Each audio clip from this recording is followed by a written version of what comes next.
Hello,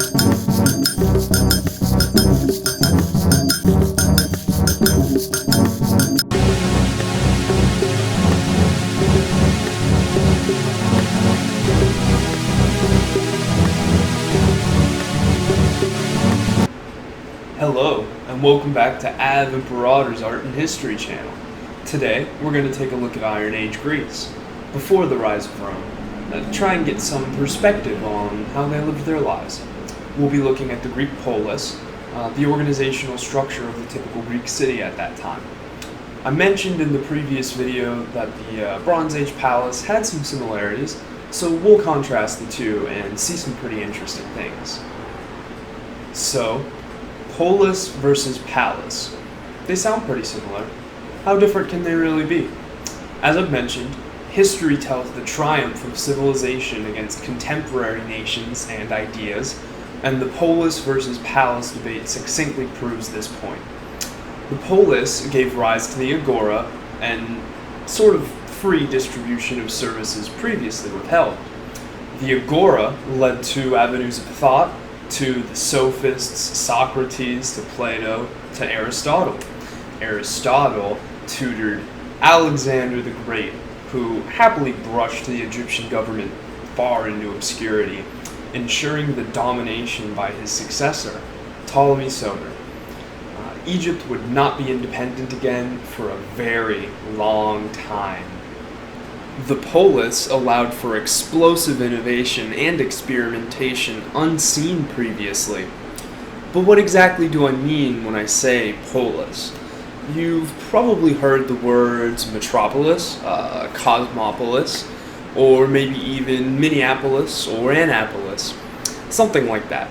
A polis was essentially a city, except they didn't have the same concept of property that we have today, which led to some interesting and even fatal challenges.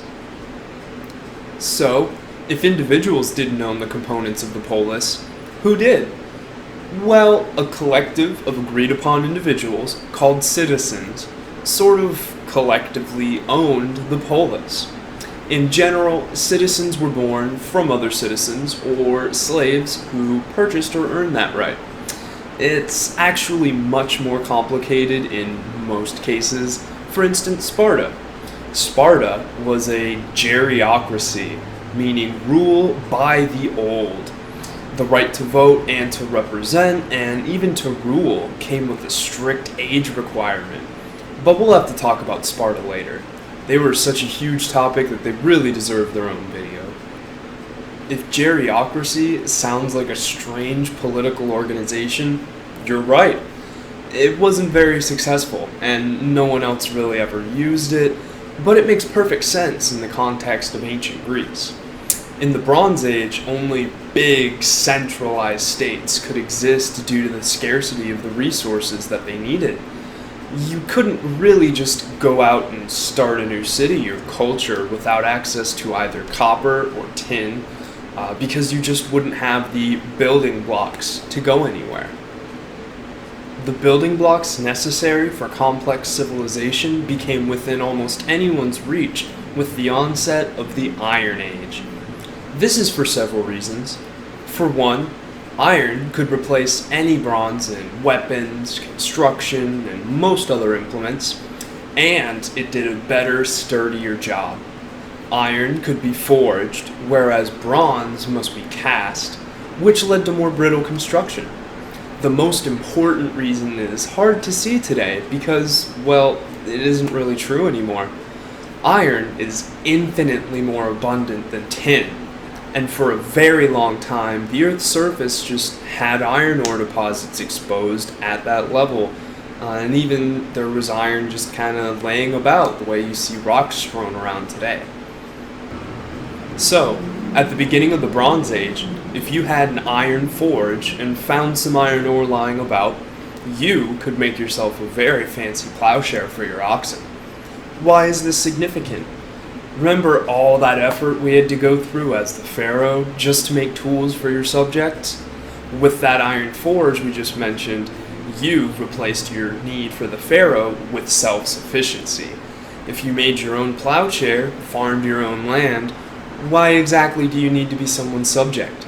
It's a big world, and it's not like he could find you if you were to run away. So, why didn't iron immediately replace bronze? Why did bronze ever see use if iron was so superior? Well, first, the melting point of bronze is around 1650 Fahrenheit, 900 centigrade, which really isn't too much to ask with a fire and some effort. The melting point of iron, on the other hand, is about 2800 F, nearly twice as hot. You need a proper forge and a blower, and even then it takes some skill and experience. With rich and powerful people owning almost everything, including most people, during the Bronze Age, it wasn't very likely that a modest peasant could have had the time or resources to attempt melting various rocks and debris he finds around. Instead, the pharaoh and his forges would have been constantly experimenting on bronze, trying to find the minimum tin needed and other such useful information. Some king or pharaoh probably got curious and filled his forges with all manner of material and struck proverbial gold with the first smelting of iron. The ramifications to any leader would have been immediately obvious. To preface, this was a time of very literal secret knowledge. Technically, all knowledge in ancient Egypt was secret, as very few were selected to learn how to read and write the complex hieroglyph system. The rulers of this age needed their subjects to need them. The peasants, depending on the pharaoh for food storage, manufactured goods, and markets, essentially ensured the pharaoh's standing in that society. When these leaders saw iron, they surely saw their own demise. Tools are one thing, but bronze was also made into weapons, introducing chaotic new possibilities. While the pharaoh controlled the flow of bronze in his society, he effectively had a monopoly on the production and distribution of all manner of weapons. With the possibility of rogue parties producing large quantities of cheap iron weapons, the possibilities of riots, revolts, and insurrections would increase exponentially. With the rise of iron, the pharaoh would not be the only man with an army for very long. And this brings us back to Greece. For hundreds of years during the Iron Age, until Alexander that is, Greek poleis, plural of polis, managed fierce independence, continuously fighting off annexation and unification attempts in the name of the citizen and his community. The feeling that your community, culture, and people were yours and not some rich guy's property inspired incredible emotion and resilience in these Greeks, which can be seen most clearly and succinctly in their take on warfare. The Iron Age Greek citizen hoplite didn't throw slings or javelins, that was for a lesser man. They marched in, flanks secured by fellow citizen, and did their job with their hands till it was all over, either way. You would not find this determination and discipline in an Egyptian peasant spearman, for a reason that is very simple to grasp. If you were fighting for some rich guy who said you had to go and fight because he owned you, and you were presented with the opportunity to flee battle safely or to die, what would you do? If you're anything like most people, you would run home to your family, and soldiers often did. Morale is a large part of warfare, and the fact is that people who are fighting for something they don't really care about tend to have much lower morale than citizen armies, who fought for their own rights instead. This is a concept we'll actually see again during the rise of Napoleon and the legendary morale of his Grand Army. But once he became the power structure in places like Spain and Portugal, the tide would turn yet again. For now, it should suffice to say that warriors, fighting for their rights and community, tend to trump soldiers, fighting because they were told to, unless the numbers could be made laughably one-sided. The great Persian Empire of that time would soon find this out the hard way, when their still very palatially structured society broke on the rocky shores of the ancient Greek coastline. It would take a revolution from within, springing forth from a small backwater polis of Larissa, to unify the Greek culture, which became what's called today the Hellenistic Period in culture, stretching from the shores of the Danube to the steppelands of Central Asia. The Hellenistic culture that spread far and wide wasn't so much Athenian, nor Spartan, nor Corinthian, nor Delphian, or anything like that. It was the amalgamation of hundreds of years of experimentation, innovation, and reformation of ideas and possibilities. In the beginning, all of these polis were remarkably different, sharing little bit of common tongue and geographical proximity. You could point to their religion as well, but the different polis generally worshiped different gods in different ways, giving unique offerings from the produce of their society. As time went on, however, history recorded the winners and the losers, and the scope of the existing societies began to shrink. Not all societal organizations in the Iron Age were equal, and the worse off system suffered insurrection or conquest most of the time. Early Sparta, for instance, was a severe military aristocracy. A geriocratic military aristocracy, I guess? It's a mouthful. Anyways, they prided themselves on being the baddest dudes around, feeding their children soup made from animals' blood and other jolly pastimes. Their immediate neighbors, the Helots, were simple Iron Age peasants, farming the loamy soil found in their end of the peninsula. Needless to say, pairing these two cultures next door to each other was a lot like salmon trying to live very close to a bear. Simply, the Spartans expeditiously enslaved the Helots. But the devouring of a less functional polis by a comparatively more successful one doesn't stop there. Something like 70% of Sparta's population was Helot slaves, and it took almost all of Sparta's attention to keep this massive population in check. Athens, on the other hand, encouraged less of a warrior society in favor of a more free society, for those deemed citizens only, of course. People wanted to be Athenian, and what's more, Athens welcomed trade and travelers, constantly seeking new ways to enrich her people. While Sparta would win battles in a war with Athens, the Athenian culture, or style, spread by colonists, thinkers, artists, and other enterprising individuals, could not be pierced with a spear or trampled underfoot. Athens also saw value in successful ideas from other cultures, although they certainly had a distaste for barbarians. By the way, barbarians comes from the Greek word barbarians. As the story goes, a Greek went to a foreign land, couldn't understand anything that anybody was saying, all that he heard was bar, bar, bar, so they called them Barbarians. Anyways, back to the Athenians taking from successful ideas. The best evidence I have for this would be the great Athenian navy, which surely took pages from the Phoenicians and the Punics, the dominant naval powers in those times. This willingness to accept successful foreign ideas and integrate them inward would be a huge part of the rise of Rome as well, as we'll see in the next video a bit, hopefully. So, before we wrap up this video, let's take a quick look at the polis. I think the best way to do this is another thought experiment, similar to what we did with Egypt. So, this time, let's say you are a great Greek leader. We'll call you Pericles. Your people have come to you with concerns. They are no longer satisfied with the produce of your current polis and demand some new luxuries. Let's say your scouts have found an untapped area next to a river with clay deposits that would yield fine clay for your artists to paint. The best in all of Greece, after all.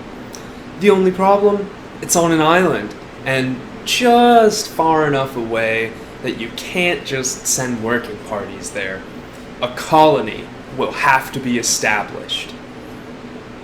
But you are the great Pericles, and the proud citizens of Athens deserve the best pottery. You round up about 1,500 willing settlers, let's say, and give them maps to your new landing spot. Let's call it New Athens for simplicity's sake. You know, with 1,500 settlers, the colony could easily sustain the industry in question, and with your massive fleet, you could always ship out grain as needed. So, it probably sounds like you should just send all your people at once and start firing clay as soon as possible, right? Well, no. This would actually be a very, very bad idea. The Mediterranean can be unforgiving, and if you lose all your ships in a storm, which happens to the best of us, you now effectively have blown your only chance until further settlers can be, well, let's say, produced. Also, if it takes the entirety of your fleet to supply this colony, and you're drawn into a war, or famine occurs, or any number of bad things happens, you have to make a decision which will kill people regardless of your choice, either your citizens or your settlers. Luckily, you're the great Pericles, and you have no intention of letting any of this happen. You have a plan, and assuming most things go well, they will. Everyone should be fine. So, what do? You decide to approach the project piecemeal, rather than all at once. What do I mean by this? Your end goal is a settlement that fires clay for ceramics to export home, right? The thing is, ceramics aren't really a necessity, and all the surplus and splendor of your home city doesn't do you any good in the faraway wilderness. Each new colony, before any kind of specialization could occur, had to be self-sufficient to a certain degree as a failsafe against all the horrible things that could randomly happen in the Iron Age. War, raids, plagues, famines, invasions, insurrections, just to name a few. The first thing, then, that your colony needs are a secure food source, clean water, access to raw materials, and some sort of avenue for trade, by either land or sea.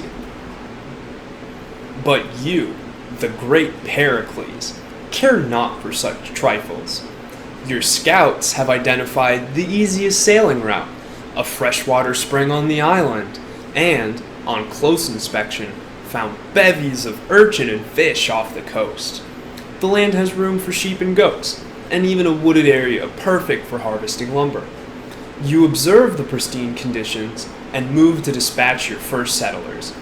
Due to lack of infrastructure, possibility of lost ships en route, and the chance that your scouts' reports were less than accurate, you elect to send just around 100 of your settlers to set up the building blocks of New Athens.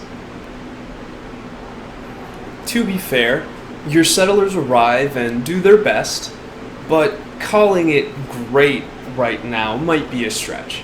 The progenitor citizens of New Athens mark off an area for a future temple, setting up a sort of makeshift structure to assuage the anger the gods must have over their modest arrangements. They put up the agora, where goods will be brought for trade, and eventually services will be rendered. They establish quarries for harvesting urchins, jetties for the fish, and sheds for goats and sheep, all out of lumber from the island. Let's say it all went perfectly, and several months after departure, New Athens sends you the first fruits of their urchin, fish, cheese, and wool. Good job, Pericles. You've successfully set up an outpost where your settlers won't die from starvation. But that wasn't the point, was it? Your citizens already aren't starving. Quite the opposite, actually, since you had colonists in the first place. So now on to the next phase of your colonization effort, to produce surplus and connect into major trade routes. While a diet of fish and urchin and local plants is better than nothing, it's certainly not the healthiest thing ever. Wool and lumber are almost always sought after commodities, even to this day, so you dispatch maybe 300 more settlers to test the resource capacity of New Athens and help the current citizens generate surplus. More homes go up, the agora begins to bustle, and granaries are filled. Now, you may be wondering, why are we bolstering production of our staples for trade, and not just going straight to the clay and pottery? Well, surplus food and raw materials are more than just tradable commodities. They were the essential building blocks of the time. If something went wrong, your trade food could be insurance against famine, your lumber, insurance against fire and other disasters. You could send relief to allies who had been struck by disaster. As the great Pericles, you want that pottery, but you need your new settlers to insure themselves against the harsh conditions of the time, or it would soon just become another ruin dotting the Mediterranean coast. So, it's been a few years, and New Athens is producing in excess of its population, trading for wheat and wine and olive oil, the luxuries of the time that made life a little brighter. They start importing marble to begin construction on a true Greek temple, and the gods seem to be satisfied. The agora sees more traffic day after day as people attempt to balance out their diets, unload their surplus, and even just socialize. As the great Pericles, you decide now is the perfect time for New Athens to realize its original design, and dispatch another 300 or so settlers to integrate and set up clay pits to harvest that rich soil for the fire. Of those coming over, most will still have to produce food, but let's say things go well, and 20% of those people can start working in manufacturing.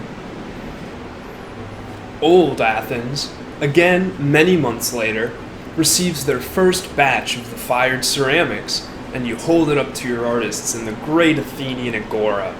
Your artists are pleased, and the citizens clamor for them to put their final touches on the pieces, the rich and noble lining up for the first products while the colony is still underproducing. The citizens cry out the name of the great Pericles and demand the dispatch of your remaining settlers. But you're smarter than that. You continue your strategy, sending a few hundred every few years so as to not overburden the local resources available, until your colony is producing optimal amounts of ceramics to send home. How many people would this have been exactly? There's no way to know. But if you sent too many and overburdened the area, it was very possible for everyone to starve to death before you even received the pleas for famine relief.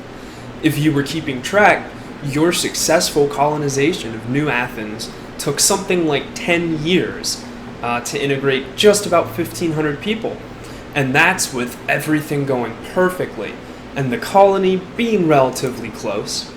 If at any step along that path something went wrong and wasn't immediately addressed, there was a very, very real possibility that everyone would die, and the whole process would have to be restarted from scratch. So, as successful as the societal structure of that time was, it was far from perfect. There was no right answer for how to expand and meet new desires, what resources to seek out, what regions to explore, or even how many people to send. Send too few, and they may not be even able to sustain themselves, let alone produce surplus. In addition to all the negative things that could happen, your colony could also become too successful, breaking off from its parent city in favor of some other center of trade or defense. This happened frequently, and helped precipitate the Hellenistic pan-Greek culture. A successful polis, like Athens, would cede their successful societal aspects to their colonies out of necessity. But the more superfluous, lofty, we'll say, aspects, the cultural, gastronomic, religious, militaristic, could never be wholesale exported. New Athens, due to geography, local resources, and distance from the parent city, would be slightly different from Old Athens. And then, New Athens would eventually start its own colony, New Athens, and they would be even more different from the original city. This passing on of success and shrugging off of excess may have, over a very long time, sort of blended the various independent Greek cultures generated by the distinct polis into an arguably more standard Hellenistic culture. That is to say, Philip, father of Alexander the Great, unified the Greek cities as a matter of course. Through the refinement of Iron Age thinking, the Greeks actually drew closer together, and their ability to develop and adopt successful societal strategies and recreate their beloved polis took their most precious of rights, that of the citizen to lord over himself. Together under Alexander, they surely reached further than any individual city could do before, but they did so as subjects of an emperor rather than of their own volition, setting the stage for the foreseeable future. Greece would be ruled by various emperors, from the Diadochi to Rome to Byzantium to the Ottomans, losing their freedom and self-determination for a very long time. Okay guys, that's all for now. Thank you kindly for watching. Next time we'll have a first look at Rome, probably the Mos Maiorum and the Forum. I'm having a pretty good time doing these, so I'll be putting it out as soon as I can. I'm hoping that I can do one a week.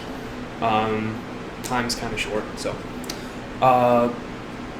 If you have any questions or comments, feel free to leave them below. This one went a little bit longer than I kind of was expecting. I'm not sure exactly how long most of these are going to be, but I'm going to try and keep them between 15 and 20 minutes if I can. I hope to see you all again very soon, but until then, remember, Ave Imperator.